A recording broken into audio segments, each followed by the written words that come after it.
Before a single frame was filmed, Dr. Zhivago was already caught in a global storm, one that had nothing to do with cinema. A sweeping love story set against the Russian Revolution, the film became one of the most celebrated epics of the 1960s. Behind its stunning visuals lies a production shaped by political danger, extreme conditions, and secrets kept for decades. What most viewers never knew is that its journey to the screen began not in a director's office, but in the corridors of power, and some of those involved weren't filmmakers at all. Number 1. The CIA weaponized the novel. The Cold War was fought on many fronts, and one of the most unexpected was literature. In the late 1950s, the CIA identified Boris Pasternak's novel as a powerful ideological weapon. The book painted Soviet life with complexity and humanity, directly challenging the official narrative the Kremlin worked hard to maintain. Western intelligence saw an opportunity too significant to ignore. Working through back channels, the agency secretly arranged for the novel to be printed in small quantities and distributed inside the Soviet Union and other Eastern Bloc countries. The operation was carefully concealed. Copies were smuggled in through cultural events and international books fairs, passed hand-to-hand in secret. The goal was straightforward. Let ordinary Soviet citizens read a story their own government had banned. The impact was lasting. The novel's underground circulation made it a symbol of resistance long before it reached any cinema screen. When MGM eventually turned it into a film, that political charge didn't disappear. It added a layer of global significance that few Hollywood productions had ever carried. This was never just a love story. From its very first pages, it was a battlefield. Number 2. A Nobel Prize turned dangerous. Few moments in literary history carried as much personal risk as one that should have been a pure celebration. In 1958, Boris Pasternak was awarded the Nobel Prize in Literature, a recognition that would have been a triumph under any other circumstances. Instead, it triggered a wave of state-sponsored pressure that would define the final years of his life. The Soviet government viewed the award as a political provocation. Pasternak was publicly condemned, expelled from the Soviet Writers' Union, and subjected to relentless intimidation. Colleagues were pressured to denounce him. The campaign was so intense that he felt compelled to decline the prize, a deeply painful decision he later expressed regret over in private correspondence. His novel remained banned inside the Soviet Union, and his name became associated with defiance rather than achievement. By the time the film adaptation was in development, Pasternak had already passed away. He died in 1960, never seeing his story reach the worldwide audience it deserved. The controversy surrounding him only deepened international interest in the production, turning what might have been a straightforward adaptation into something far more charged.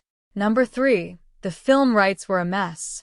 Securing the legal right to adapt the novel turned out to be far more complicated than anyone anticipated. Because the book had been published in Italy first, bypassing Soviet censorship entirely, the question of who actually owned the rights became genuinely unclear. Multiple parties claimed ownership, and the legal situation was tangled enough to put the entire production at serious risk. Italian publisher John Giacomo Feltorelli had released the original edition in 1957 and held firm to his rights. Meanwhile, Soviet authorities refused to recognize the novel's legitimacy at all, creating a strange situation where the book existed in a kind of legal no man's land. Producer Carlo Ponte, initially attached to the project, found himself navigating competing claims before the production eventually moved forward under MGM. The confusion delayed development significantly and forced producers to work carefully around the legal complexities. When director David Lean came on board, the rights situation had only recently been clarified enough to proceed. It was a surprisingly fragile foundation for what would become one of the most expensive and ambitious productions of the decade. A reminder that even great films can come within a signature of never existing at all. Number 4. The role meant for Sophia Loren. Long before cameras rolled, the central female role in this epic was being shaped around one of the biggest stars in the world. Sophia Loren was the original choice to play Lara, a casting decision that would have given the film an entirely different identity. Her husband and producer Carlo Ponte was deeply involved in the early development of the project, making the connection seem entirely natural, but it didn't hold.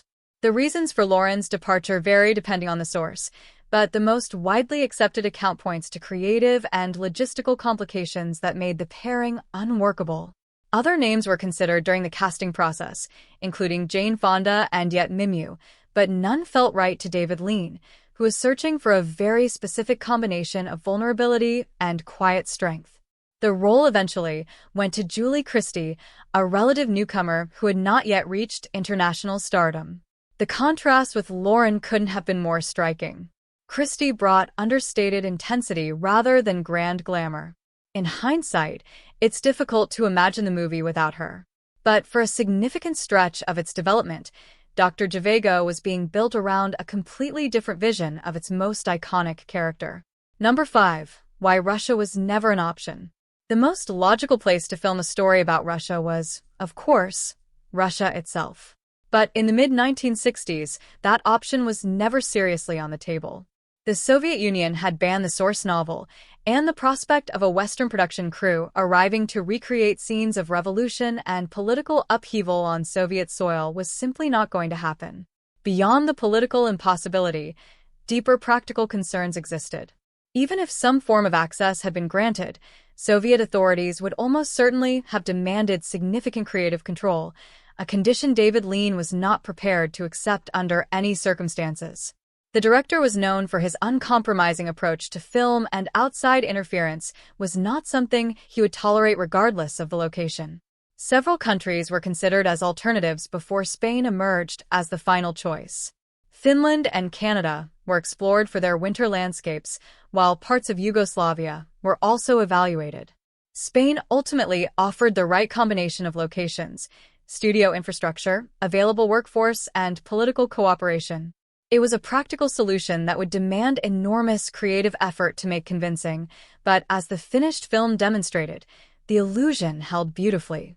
Number 6. Moscow rebuilt in Spain.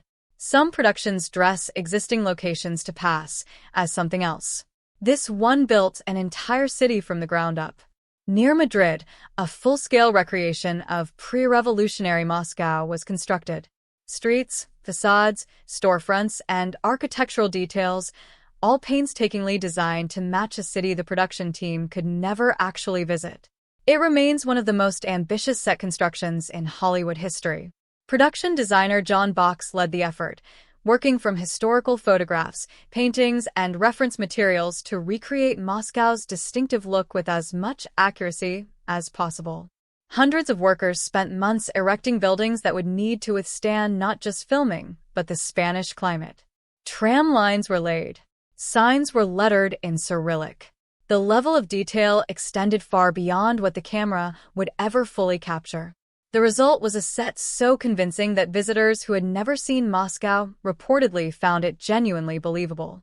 David Lean used it to stage some of the film's most visually striking sequences, including the protest scenes that would later cause their own unexpected complications. Constructing a foreign capital in a different country on a tight timeline using a workforce unfamiliar with the source material. It was an extraordinary logistical achievement that rarely gets the recognition it deserves. Number 7. Christie was an unlikely choice. The studio had very different ideas about who should play Lara. When David Lean first expressed interest in Julie Christie, she had appeared in only a handful of productions and had not yet established herself as a major international name. Executives were skeptical. This was a role that would anchor one of the most expensive films MGM had ever greenlit, and they wanted a proven star attached to it. Lean had seen Christie in Billy Liar, a modest British production, and something in her performance convinced him she was exactly right for the role. He pushed back against studio resistance with characteristic stubbornness, insisting that her particular quality of natural, unforced presence was precisely what Lara required. The studio eventually relented, though not without continued reservations during early production. Christie was in the middle of filming Darling when she was cast, a role that would go on to win her the Academy Award for Best Actress, just as Doctor Zhivago was being released. The timing made her one of the most talked about performers in the world almost overnight. What the studio had seen as a risk turned into one of the most celebrated pieces of casting in 1960s cinema, a reminder that the directors who push hardest for unconventional choices are sometimes the ones who see most clearly. Number 8. Fake riot fooled real authorities. Recreating historical unrest on screen is always a delicate business. But on one occasion during this production, the line between fiction and reality collapsed in a way nobody had planned for. A large-scale protest sequence staged with hundreds of extras on the Madrid street set was filmed with such commitment and visual authenticity that it reportedly caused genuine alarm among people who encountered it unexpectedly.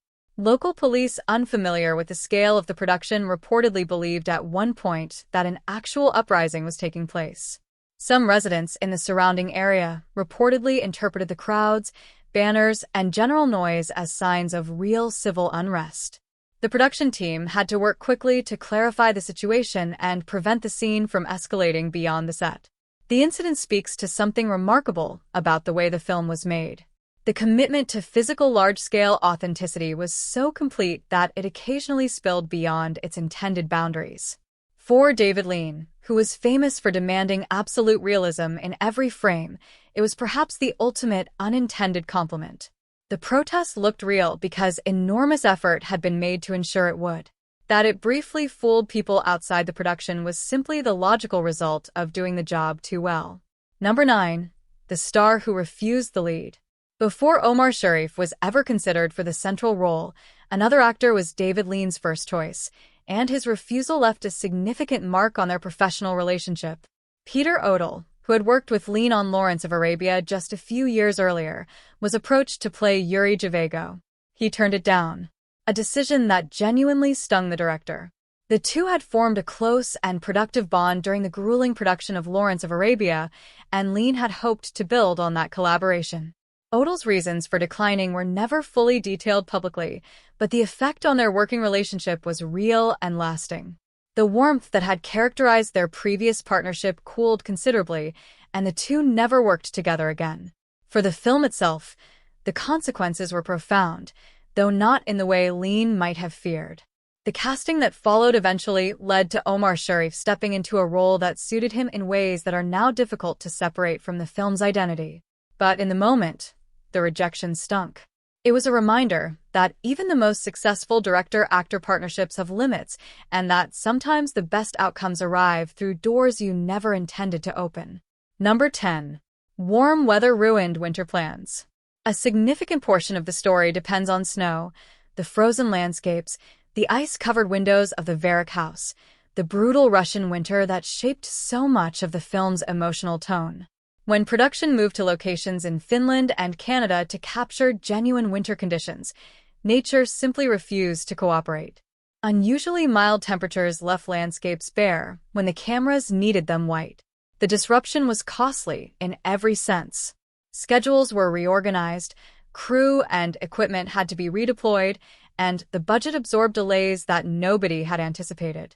Producers watched the calendar anxiously as weeks passed without the cold conditions that had been central to the entire location strategy. The film's most visually distinctive sequences were at risk of never looking the way Lean had imagined them. The weather problem ultimately forced the production into one of its most creative decisions. If nature wouldn't provide snow reliably, the crew would manufacture it. What followed was a remarkable exercise in practical ingenuity that produced some of the most iconic winter imagery in cinema history despite never actually relying on real snowfall. That story belongs to a later chapter, but it began here with an unseasonably warm season and a production staring down a very expensive problem. Number 11. A film that revived studios. Few productions in history have had such a direct and measurable impact on the local industry that hosted them. When the decision was made to base the bulk of filming in Spain, the country's film infrastructure was modest by Hollywood standards. But the arrival of this production changed that almost immediately. The sheer scale of what was required forced rapid development of facilities that hadn't previously existed. The production employed thousands of Spanish workers, not just as extras, but as carpenters, painters, engineers, electricians, and craftspeople. Studios that had been underutilized were expanded and modernized to accommodate the demands of a major MGM production. Equipment was brought in, skills were transferred, and local technicians gained experience working alongside some of the most accomplished crews in the industry. The legacy outlasted the shoot itself. Spain's film industry emerged from the experience significantly more capable than it had entered it, with upgraded facilities and a workforce that had been trained to international standards. Productions that followed in subsequent years benefited directly from the infrastructure this film helped build. What had begun as a practical location decision chosen largely because the Soviet Union was inaccessible ended up reshaping an entire national industry in ways that nobody had fully predicted when the cameras first arrived. It was an accidental gift that kept giving long after the final scene wrapped. Number 12. Sharif was meant for another role. It's one of the more quietly remarkable casting stories in Hollywood history. The actor who became the face of the film almost didn't take the role that made him famous. Omar Sharif had been following the production's development closely and had expressed genuine interest in playing Pasha, the passionate political figure who becomes one of Zhivago's most significant rivals. That was the character he wanted. The lead was a different matter entirely. When David Lean approached him about playing Yuri Zhivago instead, Sharif was genuinely hesitant. The role was enormous in scope, present in nearly every major sequence, required to carry the film's emotional weight across a 3-hour runtime, and demanding a subtlety of performance that differed significantly from the intensity of Pasha. Sharif wasn't immediately convinced he was the right fit, and his uncertainty was real rather than performative modesty. Lean persisted, and Sharif accepted. The result was a performance that became inseparable from the film's identity. Quiet, melancholic, and deeply human in a way that suited the character perfectly. Sharif would later reflect that taking the role changed the entire trajectory of his career. It's worth pausing on how differently things might have unfolded had Lean accepted that initial hesitation and moved on to another candidate. The film we know today was shaped in no small part by one actor being talked out of his first instinct and trusting a director who believed in him more than he believed in himself. Number 13. Winter scenes shot in extreme heat. There's a particular kind of professional discipline required to convincingly shiver on camera when the temperature around you is doing the opposite for the cast and crew of this production. That challenge was not occasional. It was a sustained feature of the entire shoot. Many of the film's most iconic winter sequences filled with heavy coats, frozen breath, and characters bracing against bitter cold were filmed under genuinely warm Spanish skies. The physical toll was significant. Actors dressed in thick wool costumes, fur-lined coats, and layered period clothing spent long shooting days in conditions that made the wardrobe almost unbearable. Heat exhaustion was a real concern, and the crew worked to manage conditions as best they could. But there were limits to what could be done when the costume requirements were non-negotiable. The performance had to look cold while the body was doing the opposite. What makes this detail so striking is how completely invisible it is on screen. The performances carry total conviction, and the visual design, artificial snow, controlled lighting, carefully chosen angles supports the illusion without a single crack showing. It stands as one of the more underappreciated technical achievements in the film. A sustained act of collective deception that required not just skill, but genuine physical endurance from everyone involved. The audience never suspected a thing, which is perhaps the finest compliment any illusion can receive. Number 14. Color was used as a secret tool.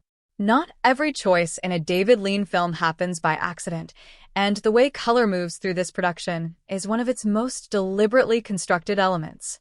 For long stretches, the palette is dominated by gray, brown, and muted blue, the visual language of cold, exhaustion, and political oppression. These are not simply realistic choices. They are carefully calculated ones designed to make certain moments hit harder when something different finally appears. The most famous example is the field of daffodils at Barraco, a sudden explosion of yellow that lands with almost physical force after extended periods of visual restraint. Cinematographer Freddie Young worked closely with Lean to ensure these transitions were precisely timed and controlled. Color in this film functions almost like a musical instrument held back until the moment of release means something. The approach was not universally understood during production, and some involved questioned whether the muted stretches would feel too bleak for mainstream audiences. Lean held firm. The finished film vindicated his instinct completely. The color contrast became one of the most discussed aspects of the production's visual identity, and the daffodil sequence remains among the most visually striking moments in 1960s cinema. It's a masterclass in restraint built on the simple understanding that beauty needs contrast to reach its full effect. Every dull gray scene was, in a sense, an investment in the moments that followed. Number 15. Thousands of flowers were controlled. Nature is not a cooperative collaborator on a tight production schedule. And nowhere was this more apparent than in the effort required to bring the film's famous flower sequences to life. Hundreds of thousands of daffodil bulbs were planted across large areas of the Spanish countryside in careful coordination with the expected filming timeline. The goal was to have them bloom precisely when the cameras were ready, an ambition that turned out to be considerably more difficult than it sounds. Weather patterns and seasonal variations meant the blooms didn't always arrive on cue. The production team found themselves in the unusual position of actively managing fields of flowers, storing bulbs in controlled conditions, replanting them in stages, and working around the rhythms of natural growth that refused to conform to a shooting schedule. At one point, blooms that had appeared too early had to be carefully managed to ensure they would survive until the cameras arrived. The sequence that resulted from all of this effort lasts only minutes on screen, but it carries an emotional weight that far exceeds its runtime. Few viewers watching that field of yellow filling the frame would guess that the image required months of agricultural coordination, careful logistics, and no small amount of anxiety to produce.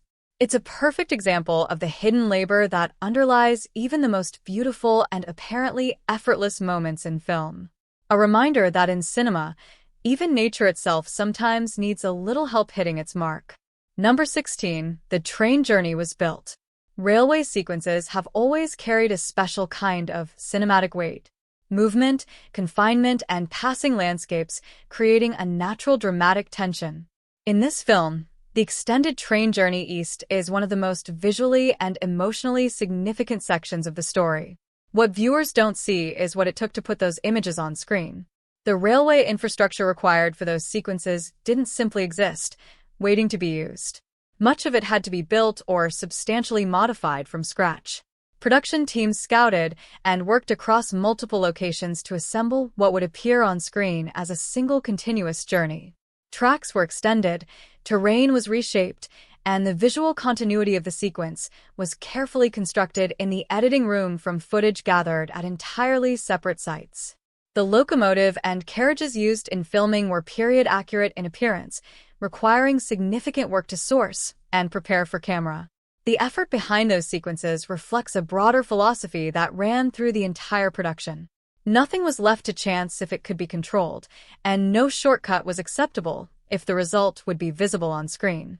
The train journey feels seamless and immersive because enormous resources were spent ensuring it would. It's the kind of filmmaking achievement that becomes invisible precisely because it succeeded, leaving audiences simply to feel the weight of the journey rather than question how it was captured. That invisibility was always the entire point, and on that measure, the production delivered completely. Number 17. A cameraman was replaced midway. Behind-the-scenes changes in key creative roles rarely stay secret for long, but the details of what happened with this film's cinematography have remained surprisingly understated over the decades. The production began with Nicholas Roeg behind the camera, a talented and ambitious cinematographer who had later become a celebrated director in his own right. His departure partway through filming was the result of creative tensions that had been building for some time. The precise nature of the disagreements between Roeg and David Lean has been described in various ways by different sources, but the core issue appears to have been a fundamental difference in visual approach. Lean was precise, controlled, and absolute in his vision. Roeg had strong instincts of his own. On a production of this scale and complexity, that kind of friction was always going to resolve in one direction, and it did when Freddie Young took over the cinematography role. Young had previously collaborated with Lean on Lawrence of Arabia, and the working relationship between the two was well established and deeply complementary. The transition, while disruptive in the short term, ultimately produced a visual consistency that suited the film's grand ambitions. Young would go on to win the Academy Award for Best Cinematography for his work on the film, a considerable outcome for a role he stepped into midway through production. The question of what Rogue's version might have looked like remains one of the production's more intriguing, unanswered questions. A parallel film that exists only in imagination, shaped by a collaboration that simply wasn't meant to last. Number 18. Snow was made from marble dust. The problem had been established earlier in the production. Real winter conditions had refused to cooperate, leaving the crew with a fundamental challenge. A story set largely in the frozen Russian wilderness needed to look genuinely cold, and the locations available weren't delivering the natural snowfall required. The solution that emerged was as inventive as it was unexpected, and it produced some of the most enduring visual imagery in the entire film. Marble dust was identified as the ideal material for large-scale artificial snow. It had the right texture and reflective quality to photograph convincingly under studio and location lighting, holding its appearance across long shooting days in ways that other materials couldn't match. Vast quantities were sourced and deployed, covering outdoor sets, dressing interior scenes, and creating the layered, weathered look of accumulated snowfall rather than a simple surface dusting. The frozen windows of the Varick House, one of the film's most iconic visual signatures, were created using a combination of wax and other applied materials rather than actual ice. Every element of the winter aesthetic was manufactured, layered, and carefully lit to produce an impression of cold that audiences around the world accepted entirely without question. The irony is complete. Some of the most convincingly frozen images in cinema history were created in warm conditions using materials that had never seen a winter at all. It was industrial ingenuity dressed as poetry, and nobody in the audience noticed the difference. Number 19. The red dress nearly didn't happen. Visual storytelling in cinema often depends on details that seem simple from the outside, but involve considerable negotiation to reach. The red dress worn by Julie Christie in one of the film's key sequences is exactly that kind of detail. A moment of deliberate visual contrast that has stayed in the memory of audiences for decades. What's less known is that it almost didn't make it to the screen in the form audiences eventually saw. Christie had strong instincts about her character and was not someone who accepted costume or staging decisions without understanding their purpose. Her hesitation about the red dress came from a need to understand the dramatic justification. She wanted the choice to mean something specific for Laura, not simply to serve as a visual device. Those conversations with the director and costume department were detailed and at times genuinely uncertain in outcome. The resolution came through a more thorough discussion of what the moment represented in Lara's arc, the color functioning as a signal of something defiant and alive within a world that was relentlessly draining both qualities away. Once that connection was made clearly, Christie's commitment to the scene was total. The resulting image became one of the film's most reproduced and discussed visual moments. It's a small reminder that the best on-screen details are sometimes the ones that were most seriously questioned before they were allowed to exist, and that an actor's resistance, when rooted in genuine understanding of character, can make the final result significantly stronger. Number 20. Falling petals replace tears. David Lean had a consistent and deeply held belief that the camera should show rather than explain, that a well-constructed image could carry emotional weight that dialogue or conventional performance might actually diminish. This philosophy produced some of the most quietly powerful moments in his work, and one of the most striking examples appears in this film in a scene where grief is communicated not through an actor's face, but through something falling. Rather than staging a conventional emotional performance for a moment of significant loss, Lean chose to let falling petals carry the scene's weight. The visual substitution was deliberate. Petals drifting downward in silence, their movement doing the work that tears might have done in a less considered production. The choice divided some opinions during filming, with questions raised about whether audiences would make the connection without more explicit emotional signposting. They did. The scene is consistently cited by viewers and critics as one of the most affecting in the entire film, precisely because it trusts the audience to feel rather than being directed to feel. Lean's instinct that restraint is often more powerful than expression was vindicated completely. It's the kind of decision that looks obvious in retrospect, but requires genuine conviction to defend during production when everyone around you is asking for something more straightforward. Sometimes the most daring choice is the one that does the least. And in this case, doing less created a moment that has outlasted almost everything around it. What began as a banned novel caught between superpowers and surrounded by danger became one of the most ambitious and visually extraordinary films ever made. Every secret uncovered in these chapters points to the same truth that the beauty audiences have admired for 6 decades was built on a foundation of extraordinary effort, creative courage, and an almost stubborn refusal to accept anything less than the impossible. David Lean didn't just make a film about survival against overwhelming forces. He lived that story during the making of it, battling weather, politics, creative conflict, and the sheer logistical weight of recreating a world that no longer existed. The cast and crew who accompanied him through that process produced something that has outlasted every obstacle placed in front of it. That they succeeded at all given everything working against them may be the greatest secret of all. If these hidden stories gave you a deeper appreciation for what's on screen every time you watch Dr. Zhivago, please like this video and subscribe so you never miss another journey behind the films that shaped cinema. And let us know in the comments